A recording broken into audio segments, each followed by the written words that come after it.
Bien, bonjour à toutes et à tous, bienvenue pour cette première conférence des Journées de l'économie autrement. Patrick Vivray, je vous laisse la parole.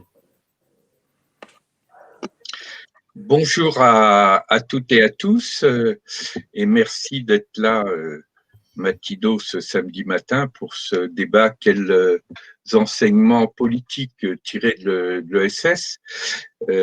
Nous sommes pas encore totalement au complet puisque Marie-Christine Vergiat, qui est ancienne députée européenne et qui a été aussi à la délégation interministérielle à l'économie sociale et solidaire, doit nous rejoindre. Mais nous avons déjà parmi nous Roland Berthier, qui est le président de l'AMGEN, Camille Dorival, qui a été l'ancienne responsable d'Alternative économique, et Guillaume Duval, qui fut aussi son rédacteur en chef. Ils se présenteront plus précisément dans les interventions. Moi-même, je suis présenté ici au titre de essayiste altermondialiste. Je récuse pas du tout ce terme, mais je suis là davantage au titre du travail que je fais, par exemple, au sein de l'économie sociale et solidaire et du labo de l'ESS. Et j'introduis juste quelques mots sur le fond de ce débat, qui est le lien avec les enjeux politiques de la période. C'est-à-dire, nous sommes rentrés dans une phase, on l'a vu encore récemment avec les difficultés de l'élection américaine, on le voit avec les formes de crise démocratique, en particulier en France actuellement, où la question des impasses de ce qu'on peut appeler la politique compétitive sont aussi importantes que les impasses que l'économie compétitive a pu générer par ailleurs. Et du même coup, notre question, c'était justement de dire, est-ce qu'il n'y a pas à tirer un certain nombre d'enseignements de l'histoire du mouvement mutualiste, coopératif et associaliste et associatif pour renouveler les pratiques démocratiques elles-mêmes. Au passage, d'ailleurs, j'ai utilisé le terme de mouvement coopératif, mutualiste et associatif, et pas simplement celui d'économie sociale et solidaire, et c'est volontairement, puisque à l'origine, dans les fondations même du projet coopératif, mutualiste ou associatif, il n'est pas précisé du tout que seule l'économie devait être l'objet de cette approche coopérative. Et si on prend Freinet, si on prend Fourier, on voit bien que l'approche alternative aux logiques compétitives, elle touchait autant l'éducation, elle touchait autant la politique, elle touchait même la conception générale des mœurs et des sociétés avec Fourier, que l'approche proprement économique. Et donc, quand nous nous posons la question des enseignements à tirer, je crois qu'il ne faut pas le faire uniquement à partir de l'ESS comme branche économique, mais plus généralement à partir de ce que ces différentes traditions portent en elles du point de vue de la logique démocratique elle-même. Et ça tombe bien d'ailleurs, puisque nous allons commencer ce débat en donnant d'abord la parole à Roland Berthier, qui est président de l'AMGEN, qui vient d'écrire un livre essentiellement humain et qui a l'avantage, outre l'approche actuelle dont il nous parlera, d'avoir aussi une approche historique. Donc, je donne la parole sans attendre à Roland. Merci Patrick. Je vais commencer mon propos en évoquant, en paraphrasant Michel Dreyfus, qui est l'historien de la mutualité, que certains d'entre vous connaissent bien, et qui a écrit l'histoire de la MGN en disant « c'est une histoire d'être ensemble ». Tout au long de l'essor de ce modèle, au XIXe siècle, toutes les formes d'association étaient vues par le politique comme un risque de contre-pouvoir. Certains disaient que ce contre-pouvoir pouvait animer des grèves notamment, et on pense au début du XIXe siècle avec les gantiers à Grenoble ou les canuts à Lyon, qui avaient commencé à s'organiser en société de secours mutuel. Puis petit à petit, il y a eu la reconnaissance d'un pouvoir social structurant, de la Révolution avec les lois d'Allard et le Chapelier jusqu'à la Troisième République, avec des alternances à la fois de liberté, mais aussi de contrôle strict des associations, avec une vision passée de la concentration des pouvoirs autour de l'État, ce qui n'est plus le cas aujourd'hui avec le pouvoir politique des territoires. Dans ce contexte, au début du 19e, je disais, les premières sociétés de secours mutuel voient le jour avec des missions multiples, la prévoyance, l'action sociale, la retraite, la dimension pré-syndicale, qui contribuait souvent à l'identité de corps dans une profession ou dans l'éducation nationale, par exemple pour la MGEN, dans les mutuelles de fonctionnaires plus largement, avec une complémentarité qui a subsisté jusqu'en 1945, avec des traces aujourd'hui encore, en particulier à la MGEN, avec une action sociale et des budgets très importants qui y sont consacrés. Le principe originel de la solidarité mutualiste, c'est se protéger à travers un collectif dans une relation réciproque.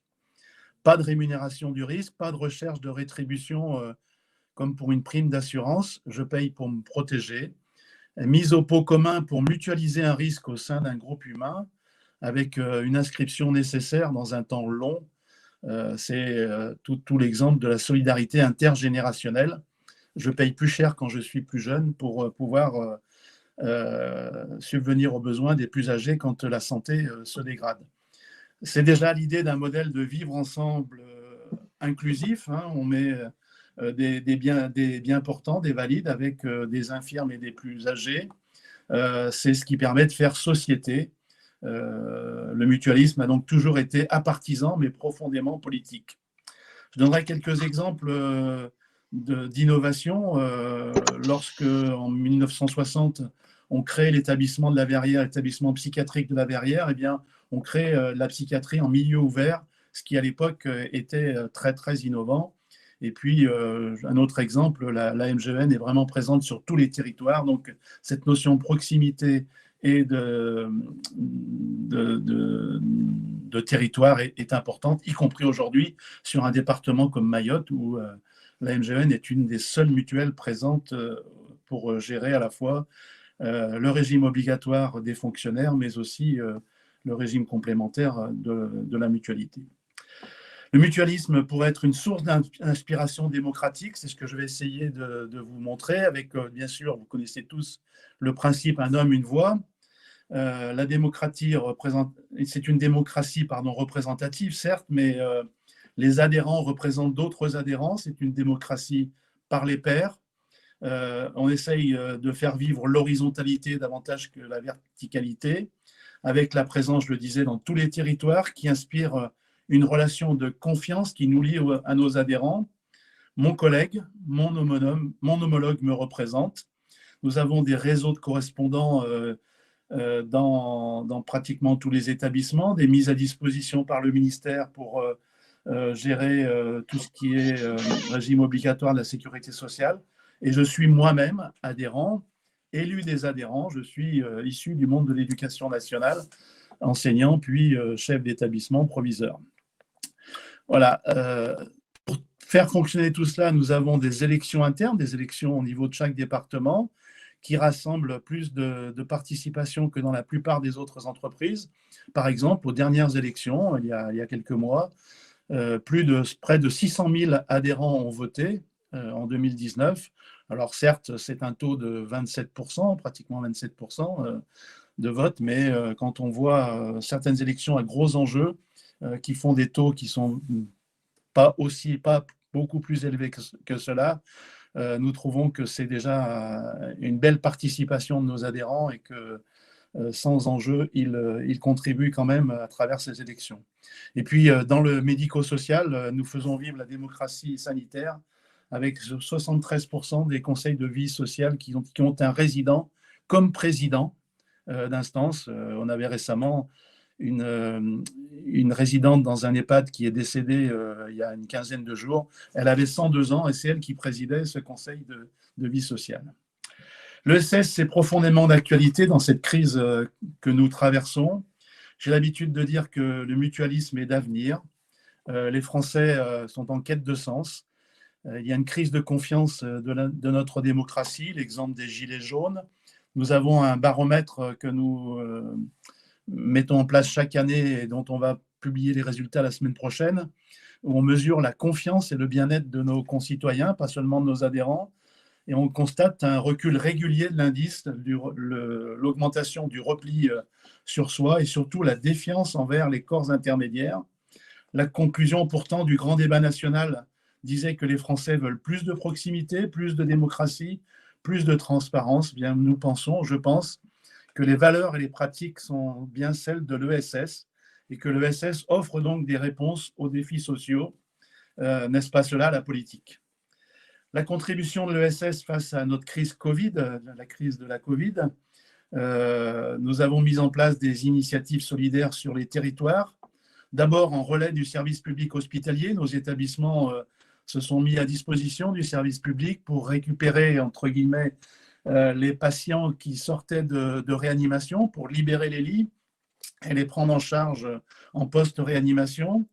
Nous luttons contre les conséquences économiques, de la précarité, des discriminations. La sortie de crise ne pourra se faire sans nos adhérents, sans leur participation. L'ESS est une opportunité d'engagement civique. C'est de la politique au sens noble du terme, en donnant un sens au quotidien, un sens à l'économie, en essayant de rechercher une consommation responsable, un sens au travail, se sentir utile, travailler dans un projet qui a du sens et faire donc des Français des acteurs de notre avenir en les impliquant davantage. Bien, je crois que l'ESS répond à cette problématique. Nous pouvons aussi mettre en place dans nos entreprises de l'ESS des engagements à la carte. On n'est pas obligé d'être un spécialiste de tout, mais on peut s'engager sur un projet à travers une association pour un combat, par exemple. Et notre rôle de structure de l'ESS, c'est de porter les idées de ces gens qui veulent s'engager en incarnant un mode démocratique qui est une démocratie participative. Pour enrichir le politique, nous avons besoin de gagner en visibilité pour l'ESS. C'est un constat connu, partagé entre nous. Nous avons besoin d'être davantage audibles pour partager les voix de nos adhérents, notre expérience au pouvoir public. C'est l'un des messages de mon livre. C'est l'objectif aussi de la fusion entre la Chambre française, ESS France et le CNCRES. C'est aussi les outils comme la République de l'ESS qui nous permettront d'avoir un outil en commun en ce sens pour essayer de se faire davantage entendre et reconnaître. Et puis, nous avons besoin d'offrir à nos enfants une alternative. C'est l'objectif de ce que fait l'ESPER, que j'ai créé en 2010 et qui intervient dans les établissements scolaires pour éveiller à l'entreprendre autrement, à la responsabilisation, à l'expérimentation des valeurs. C'est un autre modèle qu'on affiche face à un libéralisme effréné qui nous mène dans le mur. Ce sont eux qui construiront notre société de demain, donc nous comptons beaucoup sur nos enfants. Nous ne sommes donc pas que de l'économie, nous ne sommes pas que du politique, mais l'alliance dans laquelle chacun peut se retrouver au quotidien. Mieux écouter l'ESS, c'est mieux écouter les besoins quotidiens et de terrain des Français. Je vous remercie. Merci beaucoup, Roland. Sur un plan purement technique, je coupe régulièrement ma caméra parce qu'il y a des problèmes de bande passante. Donc, je dois procéder à ces ajustements-là. Donc, nous aurons l'occasion de revenir ensuite dans l'échange sur un certain nombre de questions qu'on peut aussi évoquer à propos de ce que vient de nous dire Roland. Mais je passe immédiatement la parole à Camille, qui, elle, a aussi une longue expérience dans le domaine de la démocratie de l'ESS, puisqu'elle a animé notamment la coopérative alternative économique. Camille, à toi la parole. Merci Patrick. Oui, alors juste pour me présenter, effectivement, j'ai été dirigeante d'Alternative économique pendant 7 ans. D'abord comme adjointe de Thierry Pêche, qui avait pris la succession de Philippe Frémaux à la direction de l'entreprise. Et puis ensuite, quand Thierry nous a quittés pour rejoindre Terra Nova, j'ai été DG, puis PDG de la SCOP. Et j'y avais été auparavant 10 ans journaliste. Donc j'ai travaillé pendant 17 ans à Alter Eco avant de décider, pour des raisons personnel d'en partir l'année dernière. Mais je suis toujours dans l'ESS puisque membre salarié de la coopérative Copanam, coopérative d'activité et d'emploi. Donc, c'est en tant que praticienne de l'ESS que Patrick m'a demandé d'intervenir. Je voulais juste, si tu veux bien, Patrick, faire une petite parenthèse introductive pour rendre un petit hommage à Philippe Frémaux, qui m'avait recruté comme journaliste à Alter Echo en 2002, qui m'a appris quasiment tout le métier de journaliste et qui aussi n'a pas été pour rien dans le fait que j'ai été choisie pour diriger Alter Echo. Il a été mon mentor pendant toutes ces années. Et je vous annonce en avant-première, dans le cadre de ce débat, que Alter Echo m'a demandé de prendre la suite de Philippe dans l'organisation des JEA pour l'année prochaine. Donc voilà, j'en suis très honorée et j'espère être à sa hauteur. Mais en tout cas, les journées de l'économie autrement continueront. J'espère qu'on arrivera à se voir l'année prochaine. Voilà, alors Roland a fait allusion à la démocratie représentative et participative dans l'ESS.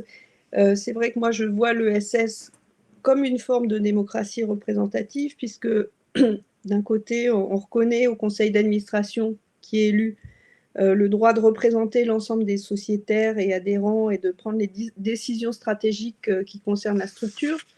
On délègue aussi à la direction de la structure, qui elle est nommée, la fonction de diriger l'entreprise, d'assumer le rôle d'employeur et de prendre les décisions opérationnelles qui concernent la structure. Mais à mon avis, c'est aussi une forme de démocratie participative déjà. En tout cas, c'est le cas à Alter Echo, mais je pense que c'est le cas dans plein d'autres structures. Et c'est peut-être là que la politique devrait s'en inspirer. Démocratie participative d'abord parce que la gouvernance doit rendre des comptes beaucoup plus souvent que dans la République française. À Alter Echo, en tout cas, le choix qui a été fait dans les statuts, c'est que le mandat du président du CA ou de la présidente du CA et du directeur général ou de la directrice générale soit renouvelé tous les ans. Le mandat des administrateurs tous les 2 ans. C'est des mandats donc extrêmement courts, qui veut dire que les gens les remettent en jeu chaque année. C'est pas le choix qui a été fait dans d'autres structures, même, enfin, y compris dans des scopes des mutuelles, des associations où les mandats peuvent durer plus longtemps. Moi, j'y vois des avantages parce que ça responsabilise le CA et la direction générale, ça les empêche de faire n'importe quoi, le fait de devoir rendre des comptes chaque année. Et en même temps, ça peut être inhibiteur, empêcher d'agir pour ne pas risquer de déplaire. De fait, 1 an, c'est un temps assez court pour prendre des mesures structurelles et pour en voir les effets, notamment positifs. Du coup, la direction ou la présidence du CA peut être tentée de ne rien faire plutôt que de déplaire. Et puis, ça peut ouvrir aussi la voie au clientélisme. Si pour être réélu, on se sent obligé de faire plaisir à quelques-uns, à tel ou tel. Mais en même temps, je pense qu'un clientélisme trop évident ou qui n'irait pas dans le sens de l'intérêt général peut être sanctionné dans l'ESS par les urnes. Du coup, le risque me semble limité. Mais en tout cas, cette obligation de rendre des comptes chaque année, c'est une formule qui a fait ses preuves à Alter Echo, qui n'a jamais été remise en cause jusque-là. Et je pense que c'est un fondement important de la démocratie participative telle que je la conçois. Dans l'ESS, il y a aussi une assemblée générale chaque année, où chacun dispose d'une voix égale aux autres, quel que soit le montant de capital dont il est détenteur. Roland y faisait allusion tout à l'heure. Ça permet de voter la confiance ou non, mais aussi de débattre sur des questions stratégiques qui agitent la structure. Et je crois que c'est là un point très important que je voulais souligner, parce que ça renvoie à la question de la responsabilité de chacun, qui, à mon avis, est importante dans le débat démocratique républicain, mais aussi au sein de l'ESS. C'est-à-dire que c'est l'idée que si on n'est pas content de ce qui est fait, on a la responsabilité, évidemment, de l'exprimer dans les urnes, mais à mon avis, surtout la responsabilité de l'exprimer à haute voix et d'en débattre publiquement. Et donc, c'est une responsabilité de ne pas prendre les urnes pour un simple exutoire, mais de participer au débat démocratique et de faire entendre sa voix. Et je crois que ça renvoie là aussi, inversement, à la responsabilité des dirigeants de faire en sorte de laisser un espace pour que cette expression puisse se faire, cette expression de débat démocratique, ce qui n'est peut-être pas suffisamment fait dans le cadre de la politique, certainement dans le cadre de certaines entreprises de l'ESS. En tout cas, à Alter Eco, on a toujours essayé de faire en sorte que le débat soit possible et qu'on discute largement les décisions avant de les prendre ou même après les avoir prises si besoin. Donc, démocratie participative aussi parce qu'en théorie, les décisions importantes pourraient être prises par la direction générale seule et sans concertation puisqu'on lui délègue la fonction de diriger. En pratique, je crois que dans l'ESS en général, il y a une forte culture de la concertation et de la délibération. À Alter Eco, les décisions stratégiques sont toujours longuement discutées à la fois en conseil d'administration et en CODIR, puisque le dirigeant ne dirige pas seul, il a tout un comité de direction avec lui. Et puis, avec les salariés, si cela se justifie. Donc, ça implique un temps de la pédagogie et du débat avant de prendre une décision qui est un temps assez long, mais qu'il ne faut pas négliger, à mon avis. L'enjeu, c'est de prendre la meilleure décision possible et d'obtenir l'adhésion la plus large possible autour de cette décision pour maintenir le sentiment d'appartenance, pour maintenir le sentiment d'adhésion au projet de la structure et la motivation des membres. Et donc, ça veut dire aussi que la gouvernance doit se laisser le droit de changer d'avis pour éviter que la concertation soit biaisée et cache en fait une tentative d'imposer ses vues sans laisser d'ouverture à des alternatives. Donc, c'est un peu le proverbe qu'on cite souvent sur l'ESS, sur tout seul, on va plus vite, mais ensemble, on va plus loin. Je crois que c'est une vraie réalité, c'est-à-dire que le fait de discuter d'une décision, ça l'enrichit systématiquement, même si ça peut être frustrant parce que ça prend plus de temps. Par ailleurs, donc démocratie participative, parce que bon, les statuts de l'ESS sont protecteurs de la structure, évidemment, sont des garde-fous qui permettent d'éviter que le projet de la structure soit dévoyé par des intérêts particuliers. Et donc, pouvoir modifier, si ça justifie des statuts, exige une assemblée générale extraordinaire, donc implique une adhésion large. Et parfois même, il arrive que la modification des statuts, pour aller dans le sens de l'intérêt général, aille à l'encontre des intérêts particuliers. Donc là, c'est une situation délicate de l'ESS, où l'intérêt général n'est pas forcément équivalent à la somme des intérêts particuliers, ni même à l'intérêt particulier du plus grand nombre. C'est le cas aussi dans la République. Et là, c'est la question de comment on gère, à mon avis, là aussi par la délibération démocratique, par la concertation et par le débat. Je voulais donner un exemple d'une modification statutaire qu'on a été obligé de faire à Alter Eco à un moment où on a eu des difficultés économiques en 2015. Le CODIR et le CA ont proposé d'augmenter les taux de prélèvement sur les salaires qui sont faits chaque mois, qui servent aux salariés à acquérir des parts sociales de la SCOP. Ils étaient à 2% et on a voulu les augmenter, mais en les augmentant de manière progressive, c'est-à-dire que le taux soit supérieur pour les hauts salaires que pour les bas salaires, parce que ça nous semblait plus juste. Simplement, ça voulait dire que sur certaines tranches de salaire, il fallait aller au-delà de 5% de prélèvement, et nos statuts n'autorisaient des prélèvements que jusqu'à 5%. Et donc, on a expliqué effectivement aux salariés que ça impliquait de devoir changer les statuts et autoriser à aller jusqu'à 15%, puisqu'on avait des tranches de salaire élevées qui étaient, élevées dans la mesure de l'ESS, parce que les salaires ne sont pas non plus très élevés, mais des taux de prélèvement qui pouvaient aller, je crois, Guillaume, jusqu'à 15%, il me semble. En tout cas, au-delà de 10%.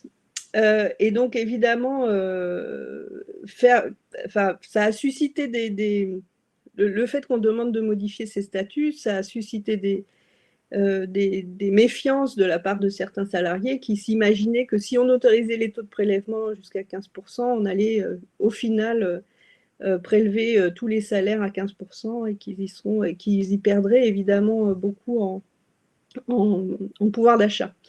Donc, en fait, on a vraiment organisé beaucoup de réunions autour de ces sujets-là, on en a beaucoup débattu. Ça a été une décision évidemment difficile à accepter. Et puis finalement, on a fait un vote à bulletin secret pour que chacun se sente autorisé à dire non s'il le souhaitait. Et on a obtenu une adoption à 81%. Donc je dois dire, j'ai été assez fière parce que obtenir une si large adhésion sur une décision aussi difficile, c'était pas du tout évident. Et puis de fait, je pense que les salariés ont vu qu'ils pouvaient nous faire confiance puisque peu de temps après, on a redescendu les taux de prélèvement puisque la situation nous le permettait. Donc pour conclure, en quoi la politique peut s'inspirer de l'ESS, à mon avis, sur plusieurs points. D'abord, responsabiliser les gens et ne pas les prendre pour des imbéciles. Je crois que c'est très important à la fois dans la politique et dans l'ESS. Prendre le temps de la pédagogie et du débat plutôt que de la langue de bois.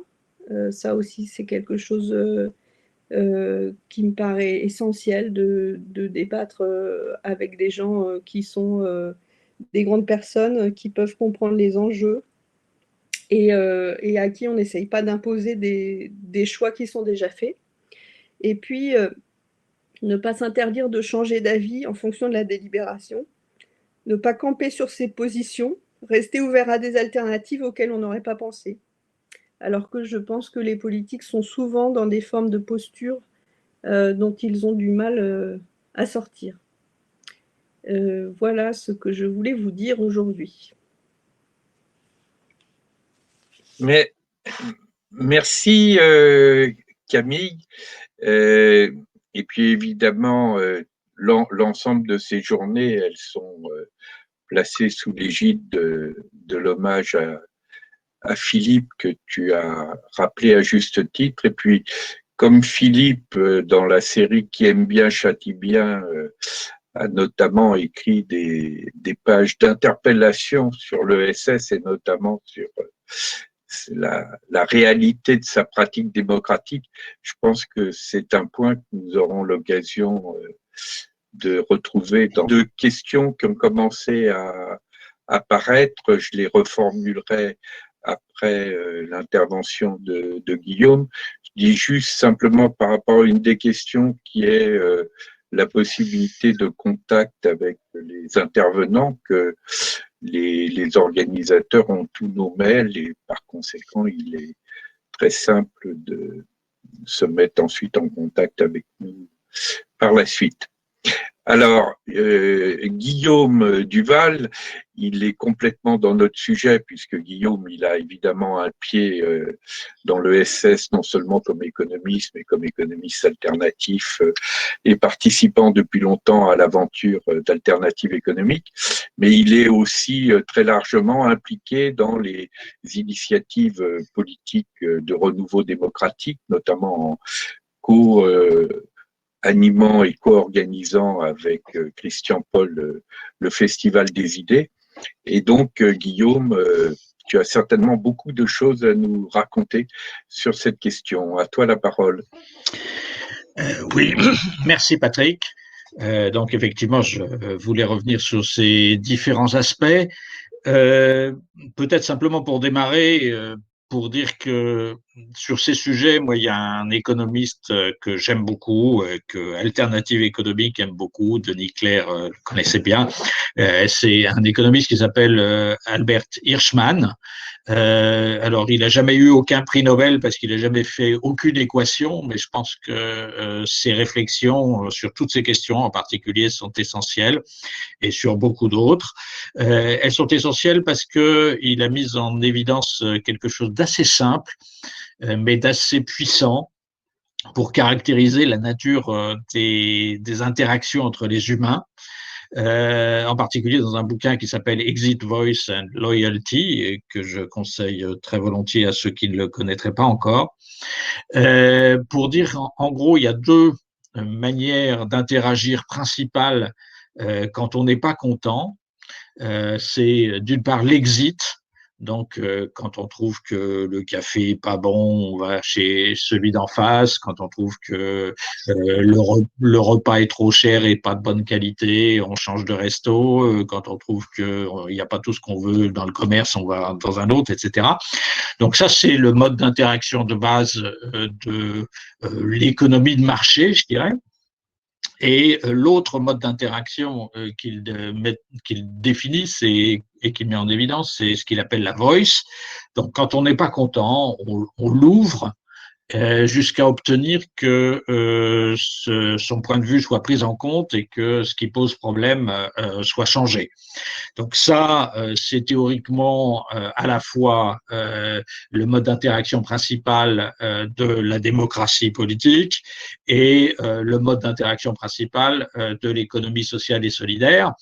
Alors Patrick vient déjà de le souligner, il y a quelques raisons de penser parfois que la réalité d'un certain nombre de structures couvre pas tout à fait cet idéal et Philippe avait beaucoup insisté là-dessus dans ses ouvrages et dans ses interventions, Philippe Frémaux. Mais néanmoins, ça reste, et donc il y a un certain nombre de structures comme la MGEN, comme Alter Eco, où ces idéaux restent très vivants, mais c'est pas forcément le cas partout. Mais ça reste en tout cas, dans son principe, la base de l'économie sociale et solidaire, et effectivement, c'est théoriquement aussi la base de la démocratie politique. Alors, en France, on a un problème à la fois sur le terrain économique et sur le terrain politique. C'est qu'en fait, on a beau avoir fait la Révolution, les Lumières et tous ces trucs-là, on est resté un pays très féodal, très monarchique. Alors, c'est vrai dans le domaine des entreprises en particulier. Donc, il n'y a qu'en France, en gros, où il existe dans le monde des entreprises des PDG qui concentrent autant de pouvoir, des entreprises privées qui concentrent autant de pouvoir. Il n'y a qu'en France que la notion de cadre, de grandes écoles existe, et donc avec une notion de féodalité, de seigneur dans les entreprises et dans le reste et dans le reste du monde. Et en France aussi, il faut bien dire qu'on a une démocratie qui est extrêmement imparfaite. Donc, on a un État qui a été construit par les rois pour mettre au pas leurs nobles, donc la monarchie absolue, qui a été ensuite reconstruit par les révolutionnaires, mais des révolutionnaires où les montagnards jacobins l'ont emporté sur les Girondins, qui a été vraiment consolidé par un général qui s'appelle Napoléon Bonaparte, qui a vraiment construit les bases de l'État tel qu'il existe aujourd'hui, qui a été réactualisé dans la période plus récente par un autre général, le général de Gaulle pour la Ve République. Donc tout ça a toujours été construit dans une logique d'un État surplombant la société, d'un État où ceux qui sont dans l'appareil d'État, les hauts fonctionnaires, les dirigeants politiques, savent mieux que les citoyens ce qui est bon pour la société, ce qui est bon pour le pays. Et on le voit bien justement aujourd'hui, ceux qui veulent pousser à fond cette logique sont parfaitement inefficaces pour diriger un pays. Ça pouvait éventuellement marcher du temps de Napoléon Bonaparte, quand 80% de la population était des paysans illettrés, etc. Ça ne peut évidemment plus marcher maintenant que 80% d'une classe d'âge ou plus va au bac, la moitié dans les universités, etc. Les gens sont éduqués, ils savent ce qu'ils veulent et ils ont envie et besoin de participer. Et si on refuse cette participation, comme le veut non seulement Emmanuel Macron et ceux qui dirigent le pays aujourd'hui, mais aussi d'une certaine façon la Constitution de la Ve République elle-même, on va dans le mur.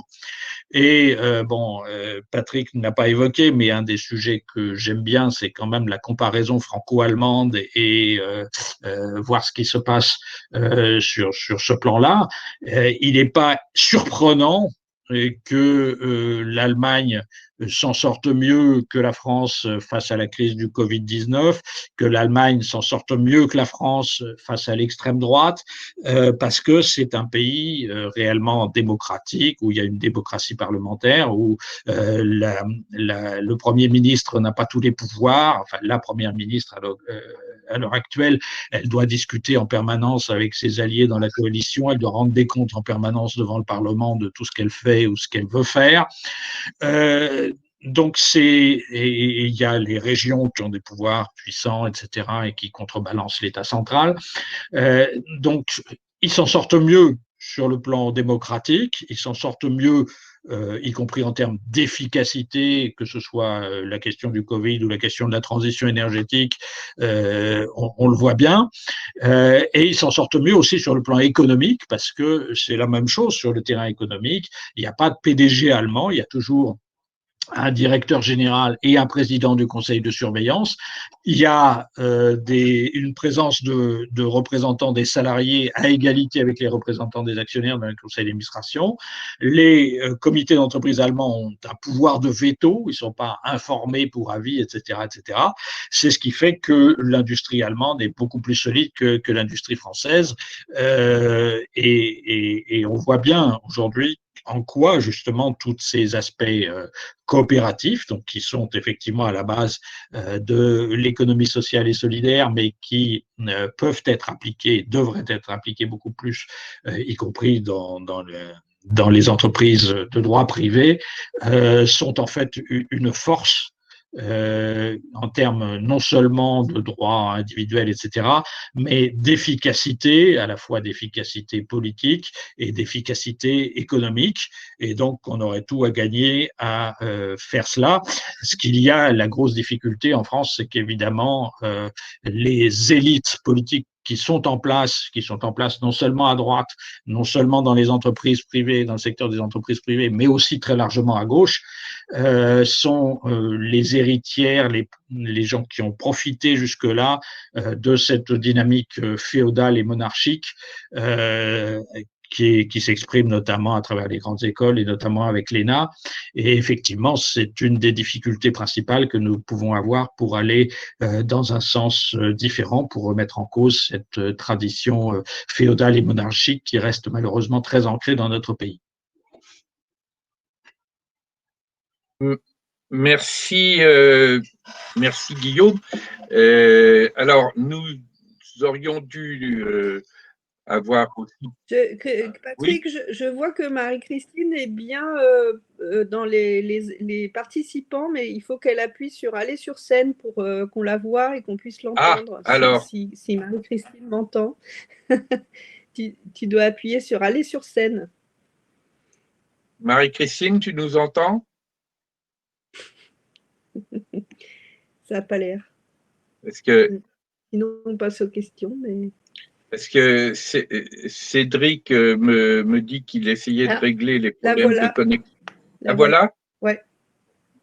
Oui, alors effectivement, je suis au téléphone avec Marie-Christine. On essaye de régler le problème, puisque c'est l'accès en tant que tel qui ne fonctionne pas, mais dès qu'on a trouvé une solution, on revient vers vous, enfin, on montera sur scène. D'accord, très bien.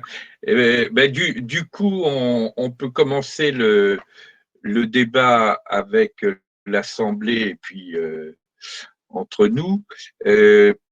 Parmi les questions qui ont déjà été posées, il y en a plusieurs qui concernent le rapport entre l'ESS, la sociocratie. Je pense que tout le monde est au courant de ce courant qui s'est développé au cours de la dernière décennie, et puis le renouveau démocratique qui serait possible, avec d'ailleurs parmi les intervenants dans l'Assemblée des jugements contrastés sur les bienfaits de la question qui se trouve posée, ainsi que des questions autour de la démocratie participative.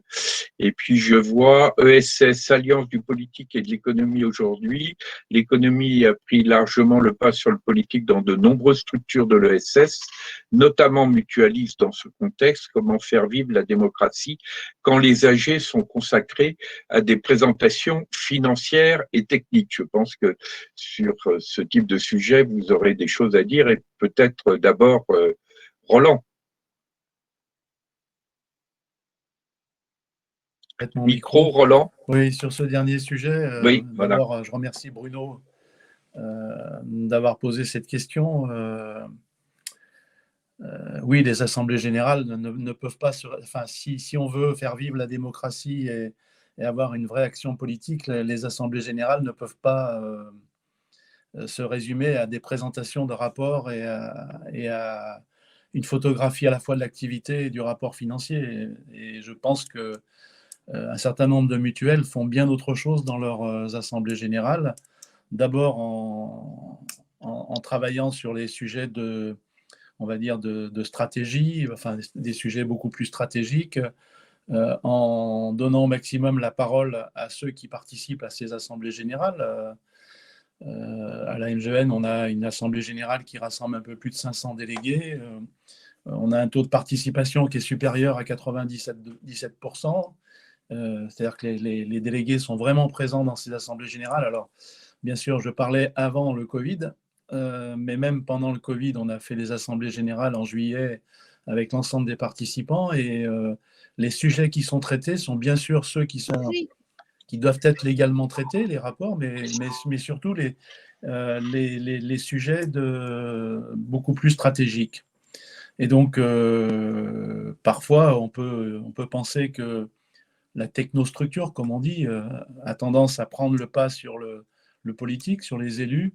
Je pense que notre enjeu, c'est de trouver le bon équilibre entre les deux pour que, comme le disait Camille tout à l'heure, ou Guillaume, les conseils d'administration, conseils de surveillance, appelons-les comme on veut.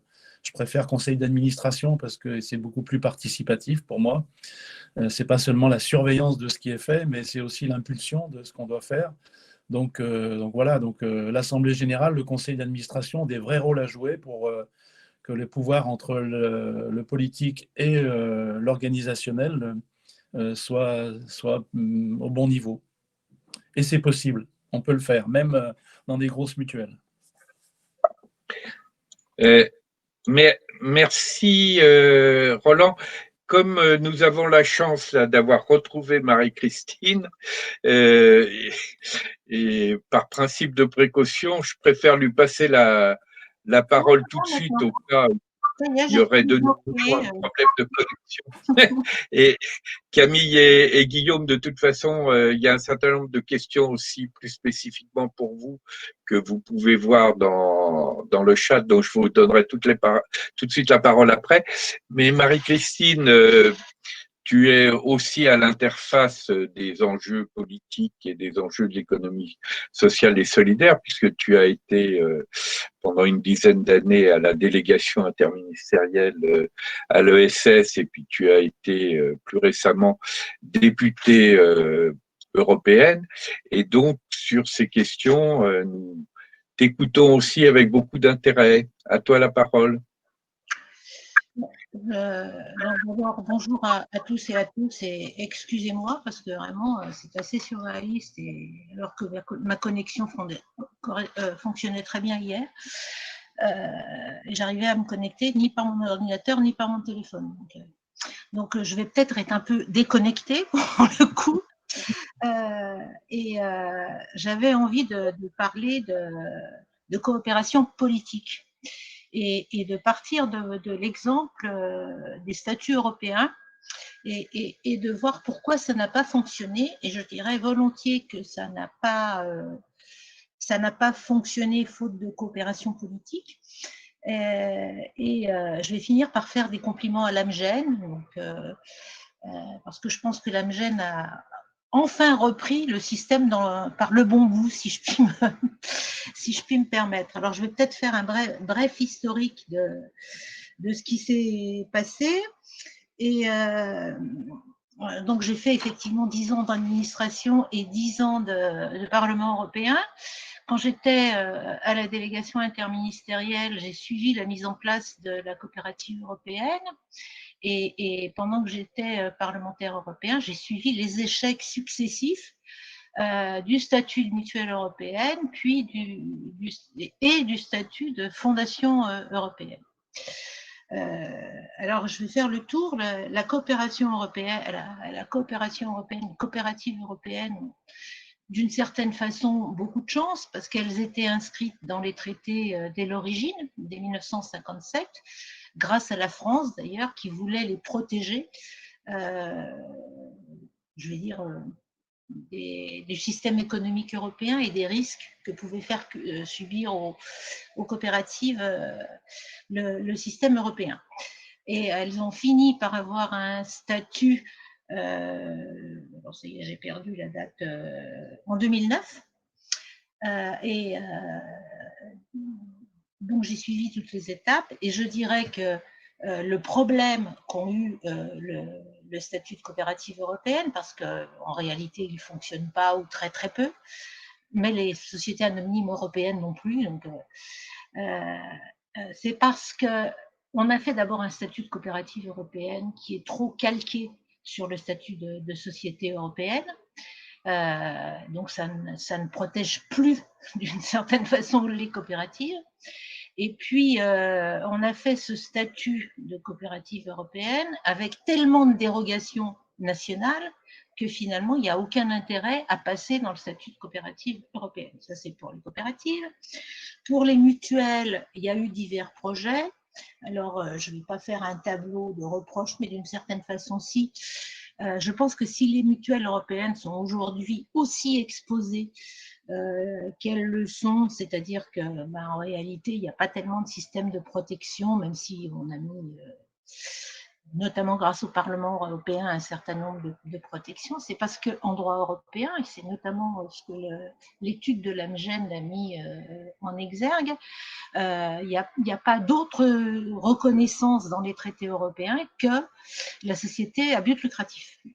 Donc, les mutuelles s'en sont pris plein la tête, si je puis dire, et ont été obligées de se soumettre au régime de la concurrence et au même régime finalement que les sociétés privées.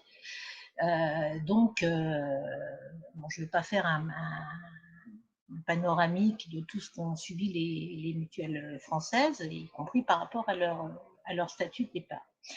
Mais on avait quand même réussi, grâce à un travail de lobbying partagé entre les acteurs de l'économie sociale et notamment les coopératives, les mutuelles et le Parlement européen, parce que j'ai aussi été 10 ans vice-présidente de l'intergroupe économie sociale, à faire reconnaître en 2014 l'idée de mettre en œuvre ce statut de mutuelle européenne. Et pourquoi? Parce que le Parlement européen avait notamment fait une étude démontrant qu'il y avait des mutuelles en réalité dans tous les pays de l'Union européenne, même si elles ne s'appelaient pas forcément comme ça, mais que le système était le même.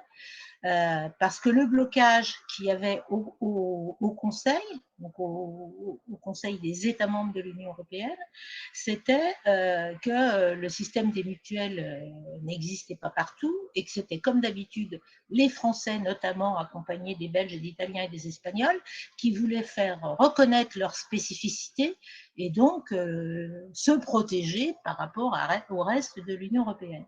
C'est un certain Antonio Tajani, italien, et en charge à l'époque, commissaire à l'époque, et en charge de l'industrie et de l'entrepreneuriat, qui avait réussi à Strasbourg en 2014, un peu avant les élections, à dire que finalement la Commission déposerait un statut de mutuelle européenne avant la fin de son mandat. On attend toujours, même si M. Tajani, entre-temps, est devenu président du Parlement européen, et il n'a rien fait en l'espèce pour que ce statut soit reconnu. Et en 2015, la Commission a retiré ce projet de mutuelle européenne de son agenda. Bon, les fondations, je passe parce que ça peut aller très vite. On est allé jusqu'à un vote au Parlement européen et le Conseil a bloqué, une fois de plus. Et sur les associations, il y a une longue histoire, parce que les projets de statut ont commencé dans les années 70-80. Je dirais que le tort qu'elles ont eu, c'est qu'elles ont d'abord voulu faire passer un statut d'association à but économique et qu'elles se sont pris là encore en pleine tête, excusez-moi, à la fois le secteur non lucratif pur, si je puis dire, type charities britannique, et y compris d'ailleurs en France, et les entreprises disant qu'elles allaient leur faire de la concurrence. Donc, on a fait plusieurs tentatives, y compris la France a fait des tentatives quand elle avait la présidence, mais à chaque fois, on s'est heurté au même blocage du Conseil européen. Donc, je passe pour toutes les années et j'en viens au dernier épisode. Il y a eu un double travail. D'une part, de l'Amgen qui a fait une étude sur le but non lucratif en droit européen. Je vous recommande, si vous vous intéressez à ces questions, de lire cette étude qui doit être disponible à l'Amgen, je suppose. Je confirme. Donc, qui a été fait par une chercheuse qui s'appelle Laetitia Triguez et qui est chercheuse à Paris 1 et qui a travaillé donc sur ce statut, sur cette existence du non lucratif et qui a justement abouti à ce que je disais tout à l'heure, c'est que le non lucratif n'avait pas de statut au niveau européen et qu'il fallait travailler sur des régimes juridiques en la matière. Et pendant ce temps, le Parlement européen a fait une étude et une recommandation qui vont un peu dans le même sens, même si je trouve qu'au final, la recommandation n'est pas aussi forte que j'aurais espéré, parce que moi, j'étais aussi arrivée à l'idée qu'il fallait faire un statut de société de personnes qui s'oppose à la société de capitaux, ce qui revient un peu à la même chose. Et donc, je pense qu'il y a une nouvelle perspective grâce à de nouvelles coopérations, parce que, sauf erreur de ma part, les mutuelles ont beaucoup travaillé avec un peu un ensemble de réseaux dans tous les pays européens, et notamment dans les pays de l'Est, parce que, aussi surprenant que ça paraisse, après des années de blocage, notamment dans les pays de l'Est, il y a eu, grâce au travail de la Commission européenne, je dirais, une reconnaissance de l'économie sociale. Alors, pourquoi il y a eu des années de blocage? Parce que dans les pays de l'Est, quand on leur disait coopérative, ça résonnait pas tout à fait de la même façon chez eux que chez nous. Et donc, c'est pour ça que je voulais parler de coopération, c'est parce que je pense que quand on travaille au niveau de l'Union européenne, si on ne travaille pas ensemble, y compris par rapport à ces gouvernements, chacun son gouvernement, on se retrouve avec une commission qui peut avoir de la bonne volonté, un Parlement européen qui peut avoir de la bonne volonté, mais un Conseil au final qui reste sur ses statuts propres et qui bloque pour protéger son système national. Et puis, je vais aller plus vite sur la deuxième chose que je voulais parler, parce que Patrick, dans ses questions de départ, alors je ne sais pas comment il les a reposées puisque je n'étais pas là, mais disait que la coopération, le statut d'association avait, la façon de se mettre ensemble finalement, n'était pas réservée au monde économique, mais pouvait toucher le monde culturel ou le monde politique. Et je voulais parler de mon expérience au Parlement européen, parce que je trouve qu'on est beaucoup plus en coopération au niveau du Parlement européen qu'à l'Assemblée nationale française, qui est un peu une caricature de ce que ne devrait pas être un Parlement c'est-à-dire à la botte du gouvernement, parce que ça n'a plus d'intérêt d'avoir un Parlement s'il est à la botte du gouvernement. Parce que ça doit être normalement, sinon un contre-pouvoir, mais un organe qui fait son boulot de législateur et qui ne se contente pas d'avaliser le plus souvent les bonnes volontés du gouvernement, et encore plus quand il s'agit uniquement d'avaliser les bonnes volontés du président de la République. Alors je vais juste donner 3 ou 4 éléments pour montrer comment on travaille au Parlement européen. D'abord, il n'y a pas une opposition majorité systématique comme ça existe en France. Les majorités se font par grandes thématiques. Alors c'est vrai que très souvent, la majorité, quand c'est le Parti populaire européen, donc la droite classique européenne, et les socialistes européens qui sont d'accord, on passe, les autres n'ont plus rien à faire parce que ça fait la moitié du Parlement européen. Mais sur beaucoup de thématiques, et notamment celles qui me sont chères et dont je parlerai dans la session suivante, on a une majorité qui peut se faire, que je dirais centre-gauche et gauche, parce que ça va de la gauche européenne aux libéraux européens, en passant par les Verts et les socialistes européens. Donc pourquoi on arrive à ces constructions de majorité alternatives? Parce qu'on travaille en permanence en coopération entre les groupes politiques. Chaque fois qu'il y a un texte qui est adopté par le Parlement européen, il y a un rapporteur qui est désigné. Ce rapporteur n'est pas systématiquement de la majorité. Il peut être à tour de rôle de chacun des groupes politiques du Parlement européen, selon ce qu'on appelle la règle d'onde, c'est-à-dire en fonction du nombre de députés, et ça c'est un peu normal, en fonction du nombre de députés de chaque groupe. Et chaque rapporteur est entouré d'une équipe qu'on appelle des shadow rapporteurs, rapporteurs fictifs, rapporteurs de l'ombre, comme on veut, de chaque groupe politique. Et donc, on travaille en commun en permanence. Alors, il peut y avoir les mêmes accords que vous voulez, mais on arrive notamment à faire passer des amendements de chaque groupe politique et on aboutit à ces fameux compromis qui sont très mal compris en France.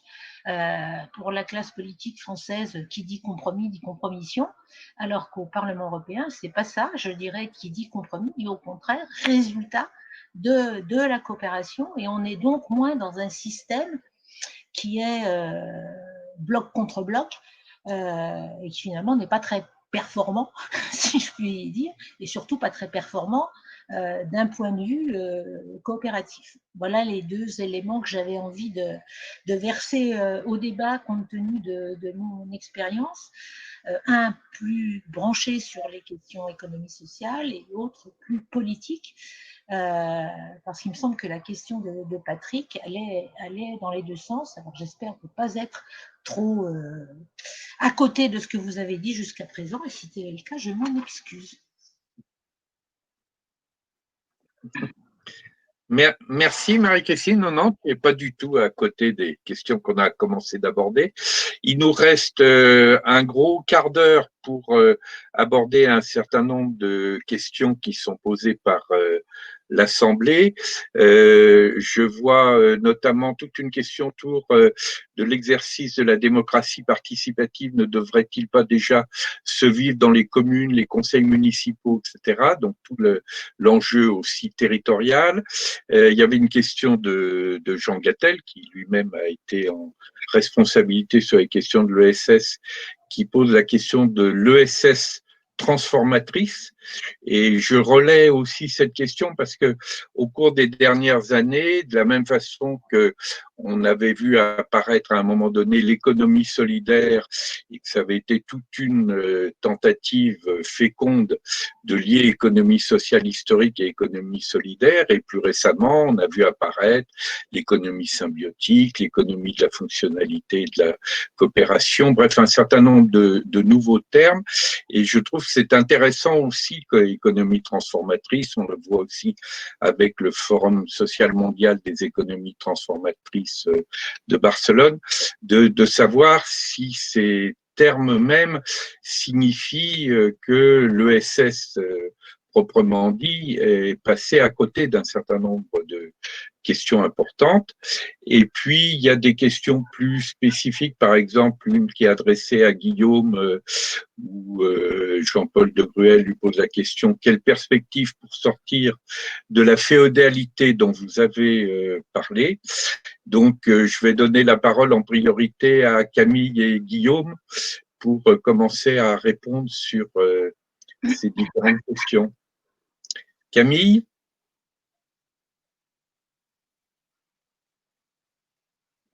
Ton micro, Camille. Voilà. Pardon, je pensais l'avoir allumé. Sur la question de Jean, sur le SS transformatrice, c'est-à-dire porteur d'un autre modèle de développement, moi, ce que ça m'évoque, c'est le projet de République de l'ESS dont a parlé Roland, puisque je crois que c'est justement l'ambition de ce projet-là, d'avoir un projet politique alternatif à proposer, partant de l'ESS et des acteurs de l'ESS, en vue de l'élection présidentielle de 2022. Alors, je ne crois pas que l'ambition soit de présenter un candidat en 2022, mais en tout cas d'influencer les différents candidats avec ce programme politique proposé par l'ESS. Et donc, j'imagine que dans le cadre de ce programme, l'idée, c'est bien de montrer l'ESS comme modèle de développement économique alternatif à tout ce qu'on a pu voir se développer, notamment l'ubérisation, etc. Et puis, je voulais aussi, une question que tu n'as pas relevée, de Nicolas Legrand, qui posait la question de la différence entre l'intérêt général et l'intérêt particulier du plus grand nombre. C'est quelque chose que j'ai dit moi, donc je vais me permettre d'y répondre. Si je reprends l'exemple des changements de statut dont je vous ai parlé à propos d'Alter Eco, l'intérêt général, c'était évidemment qu'on modifie les statuts pour autoriser l'augmentation des taux de prélèvement sur les salaires, puisque ça permettait d'augmenter les fonds propres de l'entreprise et donc de la consolider. Les intérêts particuliers des salariés, ce n'était pas forcément qu'on augmente ces taux de prélèvement, puisque ça revenait à diminuer leur pouvoir d'achat, et notamment pour les plus hauts salaires, puisque les taux de prélèvement pouvaient être très élevés pour les plus hauts salaires. Et donc, logiquement, voilà, si la personne décidait, au regard de son intérêt particulier, elle pouvait voter contre cette décision. Si elle votait au regard de l'intérêt général, elle avait intérêt à voter pour. Voilà la différence que je fais entre les deux. Et je laisse la parole à Guillaume pour le reste. Oui, enfin, je voulais, Patrick ne l'avait pas adressé à nous, mais je voulais répondre aussi sur la démocratie participative à l'échelle territoriale. Pour dire deux choses. La première, c'est que ce que je peux percevoir, en tout cas de la tradition très forte monarchique, féodale française et de son ancrage, malgré notre histoire glorieuse de révolution démocratique, etc., ne vaut pas simplement pour l'État central ou pour les très grandes entreprises, mais c'est aussi très présent, y compris à l'échelle locale. Il y a beaucoup de communes qui fonctionnent aussi suivant ce modèle, et beaucoup de petites entreprises où c'est pareil. C'est vrai qu'on pourrait penser que la démocratie participative, et c'est vrai, enfin, je crois que c'est vrai aussi objectivement, est plus facile à mettre en œuvre à une échelle territoriale, locale, dans une petite entreprise où les gens se connaissent, se côtoient, etc., etc. Donc ça, oui, qu'on doive commencer par là et aller plus loin sur ce terrain-là, bien sûr. Mais c'est vrai aussi que les outils dont on dispose aujourd'hui permettent malgré tout de le faire, y compris à des échelles beaucoup plus vastes. Bon, parmi toutes les choses que j'ai faites récemment, j'ai été associé à la Convention citoyenne climat, et c'est vrai que ça a été souligné souvent, ça a été un exercice très, très utile pour montrer que des citoyens normaux de toute la France qui ne se connaissent pas, qui ne connaissent pas le sujet au départ peuvent très bien, si on les rassemble, si on les forme, si on les informe, aboutir à des résultats significatifs en termes de propositions politiques, de choses de nature un peu transformatrice. Donc, il y a des modalités aussi qui permettent d'aller au-delà de la dimension territoriale ou petite entreprise pour mettre en place une réelle démocratie participative. Tout ce qu'on est en train de faire là, une réunion par vidéo, c'est pas pareil qu'une réunion physique où beaucoup plus de choses peuvent se passer, mais tous ces outils permettent, je crois, d'aller plus loin, plus vite dans ces domaines-là, y compris à des échelles géographiques et numériques vastes. Voilà.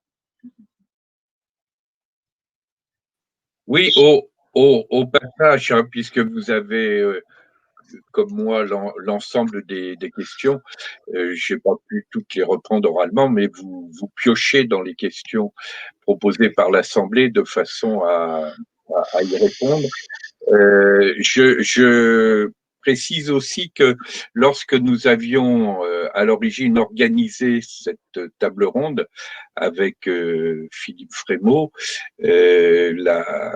la version de la table ronde était plus incisive dans son énoncé puisque nous avions posé la question, y a-t-il une alternative à la culture baron noir, hein?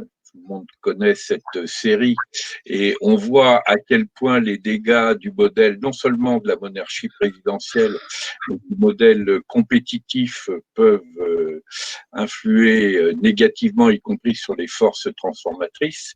Et donc, c'était aussi une question que nous voulions poser à l'occasion de cet échange. Est-ce que Roland et Marie-Christine, vous souhaitez intervenir sur telle ou telle des questions qui ont été posées?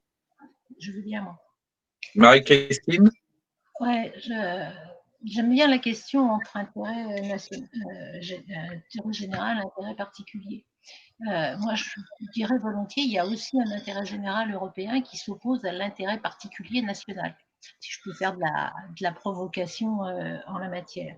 Et pourquoi je parlais du fonctionnement du Parlement européen? Parce qu'au Parlement européen, on a l'habitude de travailler ensemble, alors que dans le système, et on voit le système européen comme un système ailleurs. Et tant qu'en France, on continuera de traiter les questions européennes comme des questions internationales, on n'y arrivera pas.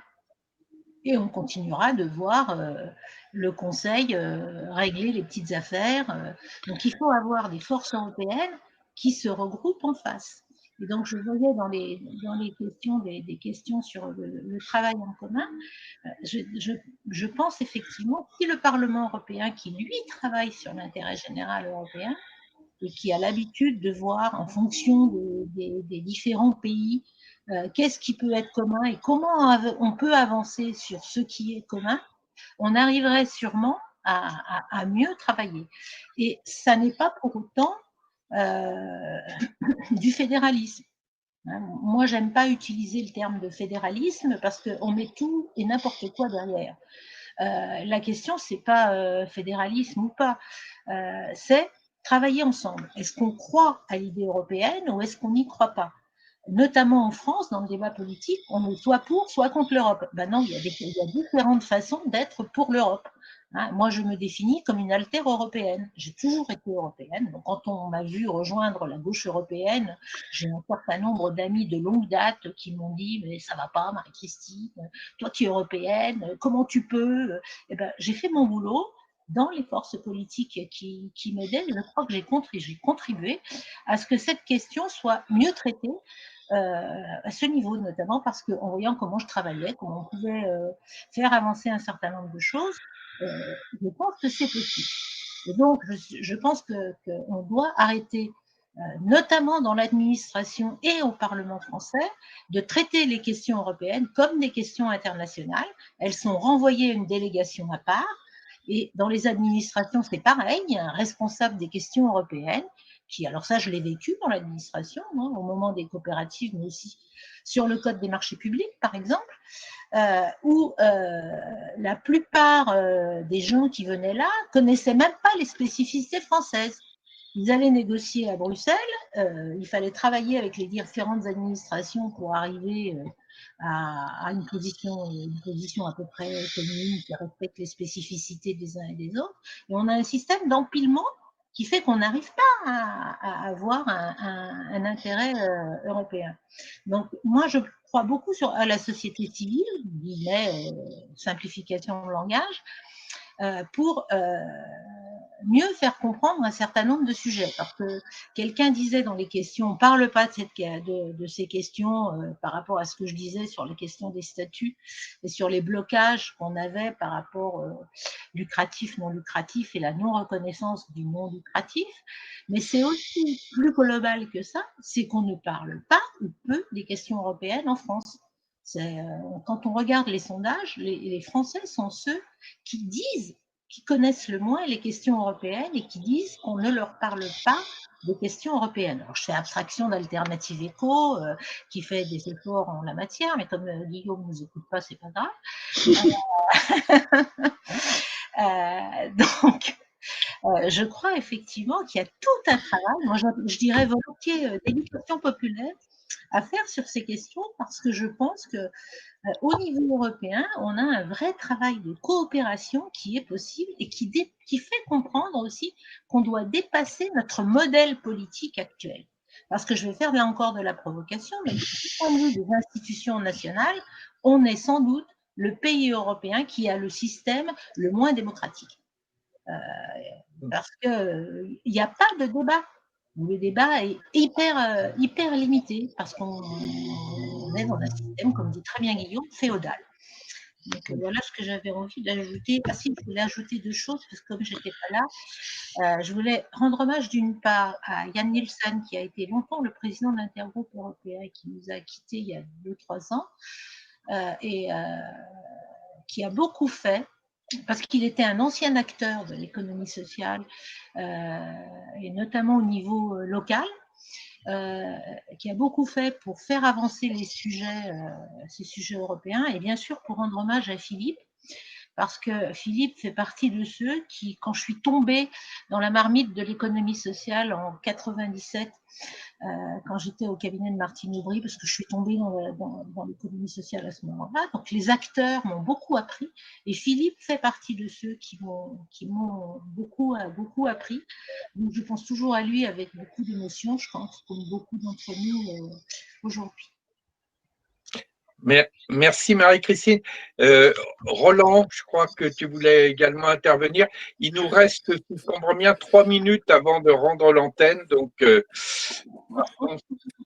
voilà. Je vais faire très court. Simplement reprendre l'idée d'intérêt général et d'intérêt particulier. Je crois que si on veut réussir, si l'ESS veut réussir, à certains moments, nos boutiques un peu corporatistes, à certains égards, doivent dépasser cet intérêt particulier d'un groupe de personnes pour défendre l'intérêt général de l'ensemble de l'économie sociale au niveau français, au niveau européen. Et je crois que c'est ça notre vrai challenge entre intérêt particulier et intérêt général. Eh bien, merci. On peut considérer que c'est un beau mot de la fin. Donc, merci à toutes celles et tous ceux qui ont participé à cet échange. Et puis, Cédric, je te rends l'antenne. Au revoir. Au revoir. Au revoir. Merci Patrick. Merci à tous. Merci. Au revoir.